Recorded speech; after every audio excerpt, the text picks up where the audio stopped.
నమస్తే, నేను Keshav. Welcome to Suman TV. ఆంధ్రప్రదేశ్లో ఎన్నికల తేదీలు ఖరారు కాకపోయినప్పటికీ పొత్తు రాజకీయాలు అలానే రాజకీయ పరిణామాలు మాత్రం శరవేగంగా మారిపోతున్నటువంటి పరిస్థితి కనిపిస్తుంది.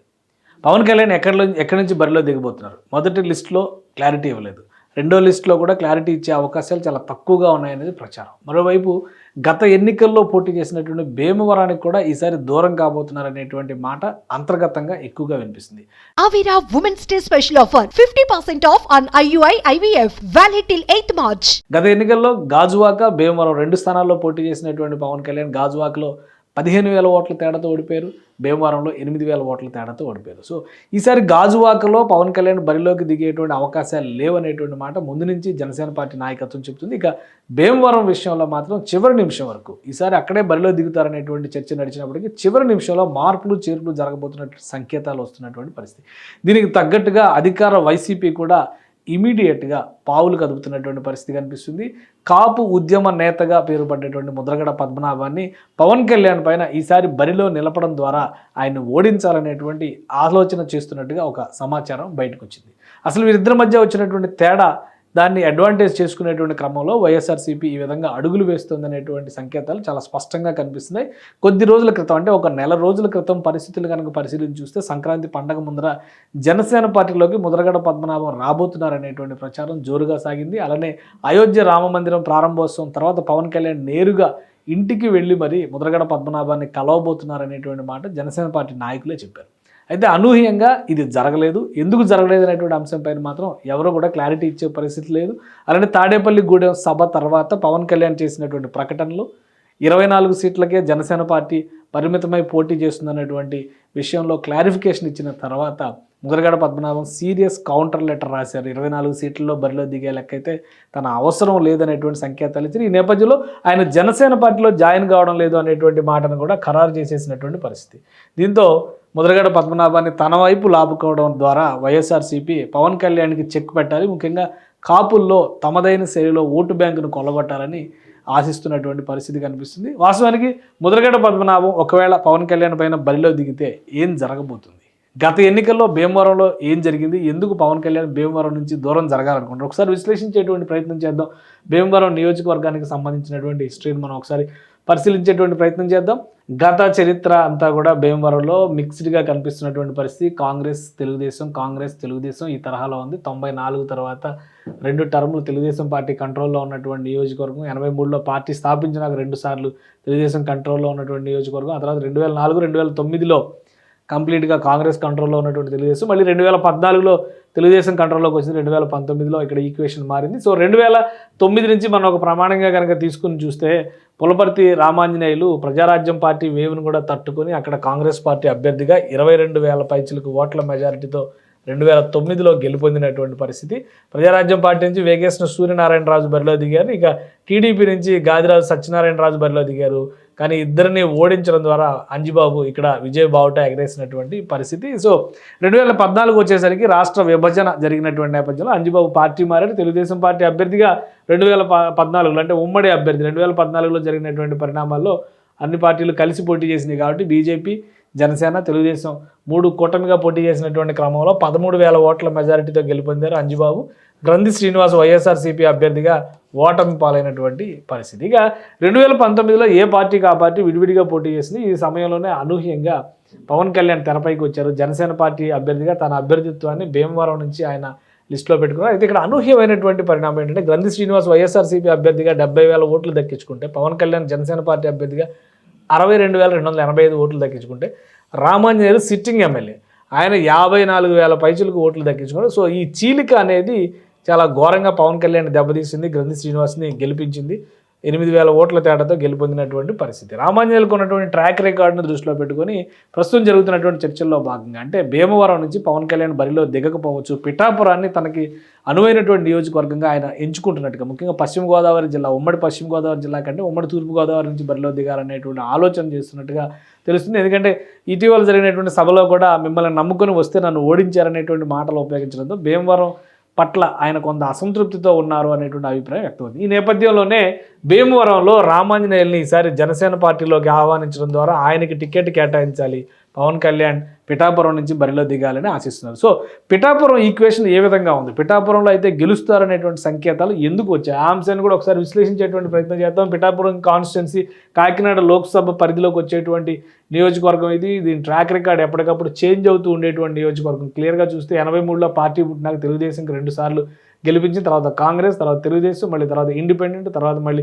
బీజేపీ, తర్వాత మళ్ళీ ప్రజారాజ్యం పార్టీ, తర్వాత మళ్ళీ ఇండిపెండెంట్, మళ్ళీ వైఎస్ఆర్ కాంగ్రెస్. అంటే ఒక నిలకడ లేనటువంటి తీర్పు ఉన్నట్టుగా ఇక్కడ సంకేతాలు కనిపిస్తుంది. కానీ కాపు ఓటు బ్యాంకుకు మాత్రం ఇదొక బలమైనటువంటి కంచుకోట అనేటువంటి అభిప్రాయం చాలా స్పష్టంగా ఉన్నటువంటి పరిస్థితి. 2004లో పెండెం దొరబాబు గెలుపొందారు భారతీయ జనతా పార్టీ అభ్యర్థిగా. అప్పుడు తెలుగుదేశం బీజేపీ పొత్తులో ఉన్నటువంటి నియోజకవర్గం పిఠాపురం. అందువల్ల ఆయన ఈజీగా గెలవగలిగినటువంటి పరిస్థితి ఉంది. సో 2009 నుంచి మనం ఈక్వేషన్స్ను ఒకసారి అంచనా వేసుకొని చూద్దాం పిఠాపురంలో పరిస్థితి ఏంటనేది. 2009 చాలా కీలకమైనటువంటి సీట్ సందర్భంగా మనం చూడాల్సి ఉంటుంది. అక్కడ 2009 ఎన్నికల్లో వంగ గీత, ప్రస్తుతం ఆమె కాకినాడ ఎంపీగా ఉన్నారు.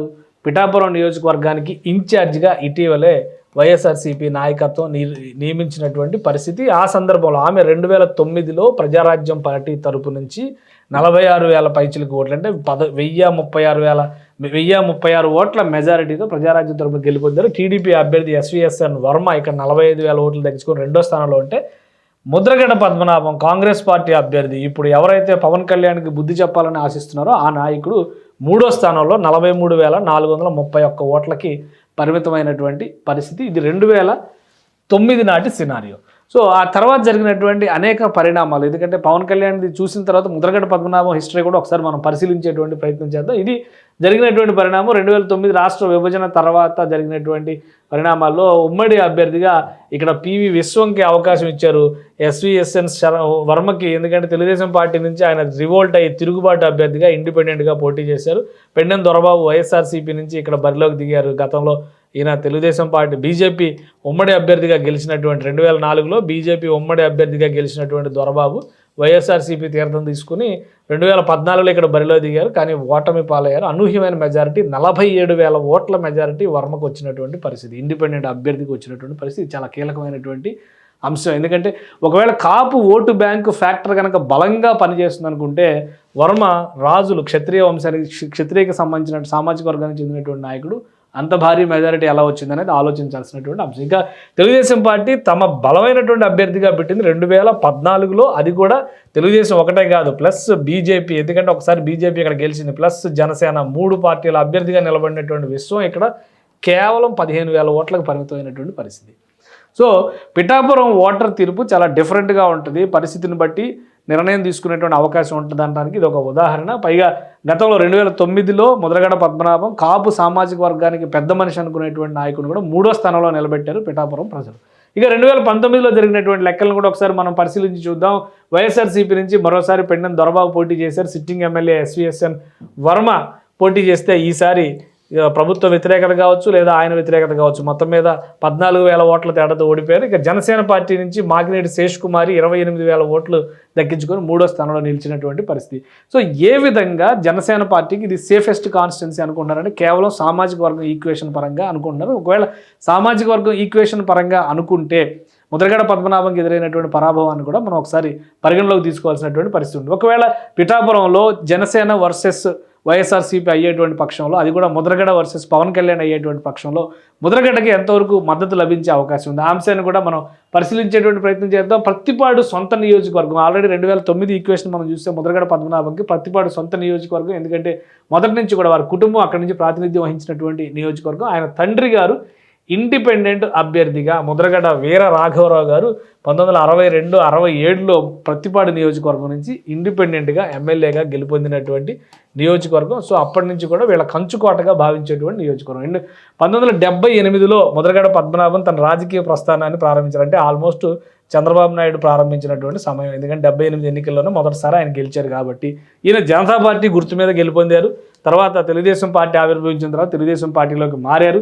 83-85లో జరిగినటువంటి 2 ఎన్నికల్లో తెలుగుదేశం పార్టీ అభ్యర్థిగా గెలుపొందారు ముద్రగడ పద్మనాభం గారు. 85 తర్వాత జరిగినటువంటి పరిణామాల్లో ఎన్టీ రామారావుని వ్యతిరేకించి బయటకు వచ్చినటువంటి 3 కీలకమైనటువంటి నేతల్లో కేఈ కృష్ణమూర్తి, అలానే జానారెడ్డి, తెలంగాణలో ఉన్నటువంటి జానారెడ్డి, ఈ ముగ్గురు నాయకులు కూడా బయటకు వచ్చి ఎన్టీఆర్కి వ్యతిరేకంగా పార్టీ పెట్టి పోరాటం చేసినటువంటి పరిస్థితి. అదే సమయంలో వంగవీటి మోహన్ రంగా కూడా మద్దతు పలికినటువంటి నేపథ్యంలో కాంగ్రెస్ పార్టీ అభ్యర్థిగా 1989లో ముద్రగడ పద్మనాభం మరొకసారి ఇక్కడి నుంచి గెలుపొందారు ప్రతిపాడు నుంచి. వంగవీటి మోహన్ రంగారావు హత్య అనేది 1989 ఎన్నికల్ని తీవ్రంగా ప్రభావితం చేసినటువంటి అంశం. ఈ నేపథ్యంలోనే తెలుగుదేశం పార్టీ ఘోరంగా ఓడిపోయింది.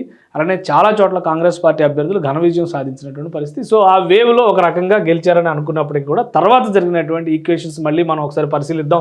94లో పర్వత సుబ్బారావు, 99లో పర్వత బాపరమ్మ, అంటే ఇక్కడ ఓడిపోయినటువంటి దీని తర్వాత 89 తర్వాత జరిగినటువంటి ఎన్నికలు. ఎందుకంటే ఇక్కడ తెలుగుదేశం పార్టీ అప్పుడు ఎన్టీఆర్ హయాంలో భారీ మెజారిటీతో గెలిచింది. 99లో టీడీపీ బీజేపీ ఈక్వేషన్లో ఇక్కడ పొత్తులో భాగంగా పర్వత బాపనమ్మ గెలుపొందింది. తర్వాత 2004లో వరుపుల సుబ్బారావు గెలుపొందినటువంటి పరిస్థితి కాంగ్రెస్ పార్టీ అభ్యర్థిగా. మళ్ళీ 2009లో పర్వత సత్యనారాయణమూర్తి గెలుపొందారు. 2009లో ప్రజారాజ్యం వేవ్ను కూడా తట్టుకొని మళ్ళీ ఇక్కడ టీడీపీ గెలుపు జెండా ఎగరేసినటువంటి పరిస్థితి. ఇక ఈ ఈక్వేషన్స్ను చూసినటువంటి క్రమంలో మనం ఒక్కసారి హిస్టరీని ఒకసారి మళ్ళీ పరిశీలించాల్సి ఉంటుంది. ఎందుకంటే 1994లో ఏం జరిగింది, ముద్రగడ పద్మనాభం సిట్టింగ్ ఎమ్మెల్యేగా ఏం చేశారనేటువంటి అంశాన్ని కూడా మనం ఒకసారి పరిశీలించాలి. సిట్టింగ్ ఎమ్మెల్యేగా 1994 ఎన్నికల్లో బరిలో దిగినటువంటి ముద్రగడ పద్మనాభం మరొకసారి ఓటమి పాలైనటువంటి పరిస్థితి.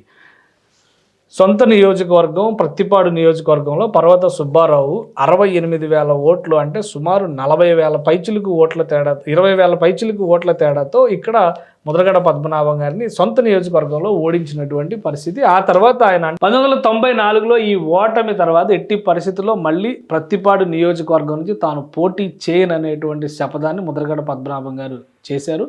ఆ నేపథ్యంలో అప్పటి నుంచి ఆయన అక్కడి నుంచి బరిలోకి దిగినటువంటి పరిస్థితి లేదు. 2009లో జరిగినటువంటి ఎన్నికల్లో మొదటిసారిగా మళ్ళీ ప్రజారాజ్యం పార్టీ, ప్రధానంగా ప్రజారాజ్యం అంటే చిరంజీవి గారు ఆయన కుటుంబానికి పూర్తి వ్యతిరేకి అనేటువంటి ముద్ర పడినట్టుగా మనం చూడాల్సి ఉంటుంది, కాపు ఉద్యమకారుడు అయినప్పటికీ కూడా. సో మళ్ళీ అప్పుడు పిఠాపురం నుంచి బరిలోకి దిగి పిఠాపురంలో ఓటమి పాలయ్యారు. అయితే ఈ సందర్భంలో అంటే 1994లో ఓటమి తర్వాత పూర్తిగా రాజకీయాలకు దూరం అయ్యారా ముద్రగడ పద్మనాభం గారు అంటే లేదు. ఎందుకంటే తర్వాత జరిగినటువంటి పరిణామాల్లో భారతీయ జనతా పార్టీలో చేరారు. కొన్నాళ్ల పాటు భారతీయ జనతా పార్టీ తరఫున పనిచేశారు.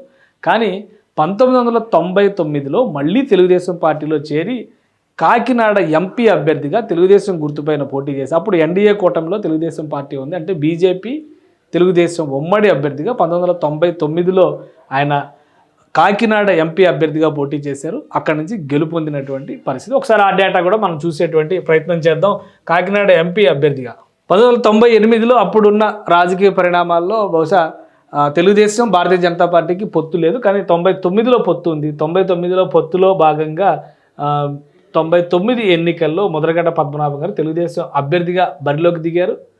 121,000 ఓట్ల మెజారిటీతో కాకినాడ ఎంపీగా గెలుపొందారు. ఇక్కడ కాకినాడ ఎంపీ సీట్ ఇది. అంతకు ముందర ఈ సీట్ నుంచి కృష్ణరాజు గారు రిప్రజెంట్ చేశారు, కానీ ముద్రగడ పద్మనాభం గారు పొత్తులో భాగంగా ఈ సీట్ని టీడీపీ తీసుకుంది. ముద్రగడ పద్మనాభం గారు తెలుగుదేశం పార్టీలో చేరారు. ఇప్పుడు ఉన్న రాజకీయాల్లో ప్రస్తుతం తెలుగుదేశం అంటే పూర్తిగా గిట్టని వ్యక్తిగా ముద్రగడ పద్మనాభం గారిని మనం చూస్తున్నటువంటి పరిస్థితి ఉంది. కానీ చంద్రబాబు నాయుడు నాయకత్వంలో ఉన్నటువంటి తెలుగుదేశంలో 99లో ఎంపీగా గెలుపొందారు. కానీ తర్వాత జరిగినటువంటి ఎన్నికల్లో కనుక మళ్ళీ మనం చూస్తే 2004 ఎన్నికల్లో కాంగ్రెస్ పార్టీ దేశవ్యాప్తంగా యూపీఏ ప్రభుత్వం ఏర్పడింది, ఏపీలో రాజశేఖర రెడ్డి ప్రభుత్వం ఏర్పడింది. సో ఆ నేపథ్యంలో చూస్తే 2004 ఎన్నికల్లో ముద్రగడ పద్మనాభం గారు తెలుగుదేశం పార్టీ అభ్యర్థిగా బరిలోకి దిగి పల్లం రాజు గారి చేతిలో ఓటమి పాలైనటువంటి దాదాపు 60,000 ఓట్ల తేడాతో ఓటమి పాలైన 57,252 ఓట్ల తేడాతో ఓడిపోయినటువంటి పరిస్థితి. అంటే ఇక్కడ కూడా టీడీపీ ప్లస్ బీజేపీ అభ్యర్థి ఉమ్మడి అభ్యర్థిగానే ఇక్కడ బరిలో దిగారు. సో 2004లో జరిగినటువంటి లెక్కలు ఇవి.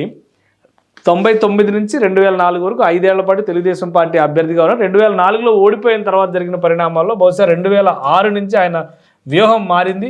ఎప్పుడైతే ప్రజారాజ్యం పార్టీని చిరంజీవి గారు పెట్టారో అప్పటి నుంచి ఆయన పైన దూకుడుగా విమర్శలు చేస్తూ 2009లో మళ్ళీ ఆయన ప్రజారాజ్యం పార్టీ పైన పోటీ చేసేటువంటి క్రమంలోనే పిఠాపురం అభ్యర్థిగా బరిలోకి దిగి పిఠాపురంలో ఓటమి పాలైనటువంటి పరిస్థితి ఉంది. ఇది ఓవరాల్గా ఆయన ట్రాక్ రికార్డ్. ఇప్పుడున్నటువంటి పరిస్థితుల్లో పిఠాపురంలో కనుక కేవలం సామాజిక వర్గాల లెక్కలు తీసుకుని చూస్తే కనుక ఓటర్ల సంఖ్య ఎక్కువగా ఉండొచ్చు, కానీ పిఠాపురం ఓటర్ చైతన్యం మాత్రం చాలా పూర్తి భిన్నమైంది అనేది దాని గత చరిత్రను చూస్తే మనకు అర్థమవుతుంది. పిఠాపురం బరిలో పవన్ కళ్యాణ్ నిలిస్తే ముద్రగడ్డ పద్మనాభం ఆయన పైన గెలుస్తారా, లేదా ముద్రగడ్డ పద్మనాభం ఎదురు పడితే పవన్ కళ్యాణ్ తట్టుకొని నిలబడగలరా? ఈ చర్చ ఇప్పుడు ఆసక్తికరంగా జరిగినటువంటి పరిస్థితి.